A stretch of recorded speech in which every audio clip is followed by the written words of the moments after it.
Sebuah kecelakaan lalu lintas terjadi akibat rem blong. Sebuah truk kontainer bernomor polisi B9658UEM mengalami kecelakaan dan menabrak gardu gerbang tol Karawang Barat 2, Sabtu, tanggal 17 Juli tahun 2021. Truk bermuatan itu datang dari Tanjung Priok menuju perusahaan di kawasan KIIC. Jajuli, 30, sang sopir, mengatakan, kejadian bermula pada 500 meter menuju gerbang tol Karawang Barat 2 yang menghubungkan antara jalan tol Jakarta Cikampek dengan kawasan industri KIIC. Saat itu, ia mendapatkan kabar dari sopir kendaraan lainnya bahwa ban kendaraannya terlihat kempes. Namun tiba-tiba ada seperti selang putus. Setelah ia menginjak rem, ternyata blong, rem seperti tidak mengeluarkan angin. Jadi saya rem, ternyata tidak mengeluarkan angin, kata Jajuli kepada Tribun Jabar, Sabtu, tanggal 17 Juli tahun 2021. Saat itu jalan menuju gerbang tol menanjak, Jajuli pun langsung berinisiatif mengambil arah kanan dan mencoba menghentikan laju kendaraan dengan menabrakkannya ke beton pembatas. Namun mobil tetap terus melaju, kemudian ia menabrakkan ke gardu gerbang tol yang tutup. Kalau yang banting kiri, mungkin akan menabrak dan ada korban jiwa, katanya.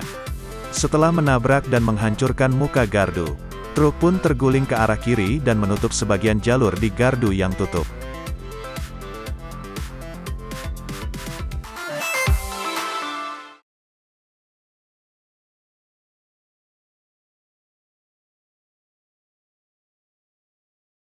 Gempang, Pidi menghubungkan dengan Tutut, Aceh Barat rusak parah.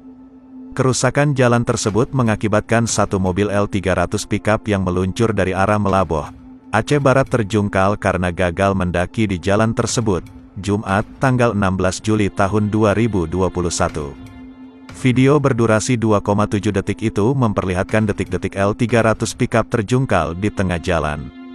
Peristiwa tunggal itu tidak menimbulkan korban jiwa. Adalah sopir bernama Nurdin. Warga pun membantu L300 terbalik di ruas jalan. Sebelumnya, L300 pickup mendaki lebih dahulu di jalan itu, tapi tidak terbalik kendati gagal mendaki. Imum Mukim Gempang, Nyak Cut, kepada serambinews.com, Jumat, tanggal 16 Juli tahun 2021, mengatakan, insiden L300 pickup terbalik di Simpang Baibon di ruas jalan Gempang Tutut, Aceh Barat.